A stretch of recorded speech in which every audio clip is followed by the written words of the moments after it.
Well, hello everybody, and welcome to Tuesday. Today we are going to begin a project called Analyzing Asthma that is going to be using scatter plots. And from what I saw from the grading that I did yesterday, is most of you had a pretty good understanding of scatter plots. So I trust that this project you'll not find too difficult to do. You'll notice here in the Canvas posting, it says that we're going to complete this on Google Classroom. And the reason for that is because there are a lot of moving pieces to this project, and I can better handle those moving pieces on Google Classroom than trying to manage Canvas. Okay, so anyways, if you forgot the Google Classroom code or something, here's the code right here. But let's go ahead and go to Google Classroom.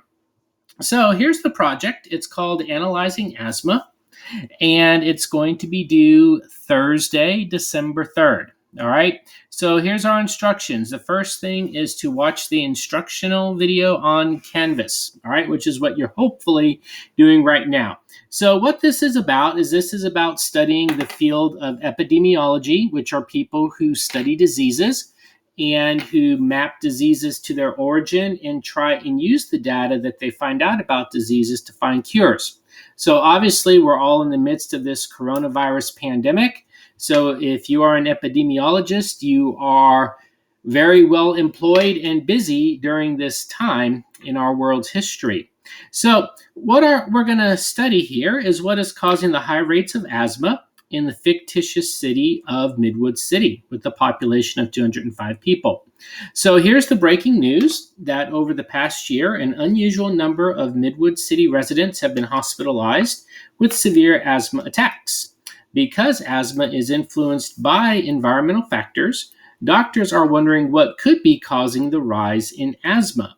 Your task is to determine what is causing the spike in asthma and how the residents in Midwood can protect themselves. Okay, so here's the background information to Midwood City. It's a small city with a population of about 200 people, and there's been a lot of change in Midwood during the past few years. So that goes right in line with functions and modeling and predicting change so we can manage change, because the only thing constant in life is change. So it says here, a power plant which transforms coal into electricity doubled in size. The main highway was expanded and is now a major route for diesel trucks that are transporting food across the country. Additionally, farmers have recently switched to using helicopters to spray fertilizer and pesticides onto their fields. And then some other data here is all the kids in Midwood attend Big Bear School, which serves kindergartners through 12th graders. And the adults in Midwood are employed in a variety of jobs from farming to healthcare to coal mining. All right, so that's our overview of the project in Midwood City. So what you're going to do is over here, this is just another overview sheet. But what you need to begin with is what we call disease mapping. So you do have a map that is included with your project. And these coordinates over here are the home addresses of the asthma patients. And then over here is a key of all the landmarks throughout Midwood City. So right here, when you look at these ordered pairs, and if you go back to the map, you're simply going to open the map with Cami. And all of you are pretty good at using Cami. And you're just going to use this coordinate plane as you would normally use any other coordinate plane, treating this as quadrant 1, quadrant 2, quadrant 3, and quadrant 4. And you're just going to graph where each of the homes reside here in Midwood City. All right, so that's what you're going to do with the disease mapping part. And again, if you think about our own coronavirus, many have mapped the origin, they believe, to the Wuhan province in China. So this is very applicable to finding out where a disease is originating from. So the next thing you're going to do is this here is a data sheet, and it's got some data that we're going to use. And if you come down here to the Google document, this Google document is going to serve as a guide for you through this project. So the first thing it says here is, based on your map, what seems to be contributing to the increase in asthma, and explain. So after you plot all of those coordinates on your map, which are the houses of the residents of Midwood City and the ones that are dealing with this outbreak in asthma, you're going to look at the map and consider what you think is contributing to the asthma. And then it says to support your observation, you're going to begin entering data on the Google Sheets. So that is where this data sheet will be used, okay? And when you open up the Google Sheets, each Google Sheet that you open, you'll see here at the bottom are other worksheets. And every one of these worksheets corresponds to one of the data columns. So if you look over here at the data column, you have the distance from the highway. So that worksheet is the first one here, the distance from the highway. Then you've got a pet data worksheet, which again, number of pets would correspond to that. Secondhand smoke worksheet, and that would correspond to number of smokers in the household. And then age data, which would correspond to the age column right over here. And then finally, you've got the exercise data, and that's going to correspond to the average hour of exercise per week. So what you're going to do is you're going to take this data sheet, and as you enter the data on this Google Sheet, the sheet is going to create a scatter plot for you to analyze.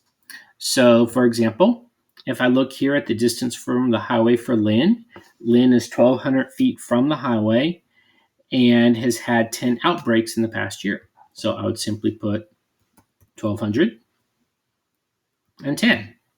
And notice how it created a point for you. Okay.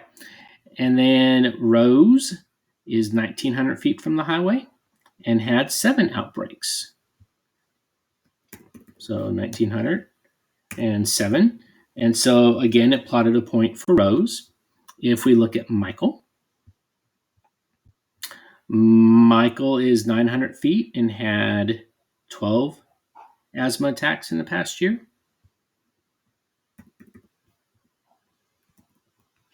Okay, so as long as you enter all the data in correctly, and as long as you use the proper data, it will create for you a scatter plot that you can then analyze and answer questions. So for example, this first one here talks about the distance a person lives from the highway, and does that have an effect on the number of attacks the person experiences. So you're going to look at your scatter plot for a distance from the highway, interpret the data that you see, and then write an answer or type an answer here. Then the next thing you're going to do is move on to the different risk factors. So read through the scenario between this discussion between the two doctors. You're going to make a prediction. Then you're going to plot the data, and then you're going to determine if there is a relationship. Okay. So for each of these risk factors, it follows the same pattern. You need to make a prediction, then plot your data, then see if the data supports your prediction or not. Okay, so don't worry if your prediction is wrong. It's just that it's a prediction. What I'm concerned about is that you can properly interpret the data that you have. So if the data disagrees with your prediction, that's okay. You're not going to get marked wrong for having an incorrect prediction because it's your prediction. It's what you think. All right, so you're going to go through all these different risk factors. Then the last thing you're going to do is write a press release, okay? And the press release is pretty self-explanatory. So what I'm expecting to see here is a paragraph, a minimum of 5 sentences. You can certainly write more. And if you write more and write something that is stupendous, I will consider giving you extra credit for that. If you write 5, you can get full credit. All right, so it's up to you. And then down here is the grading rubric that I will be using. Okay, so Because there, like I said, there's so many moving pieces with this, I thought it would just be easier to manage all these Google products and PDFs on Google Classroom. They all talk nicely and work nicely together with each other.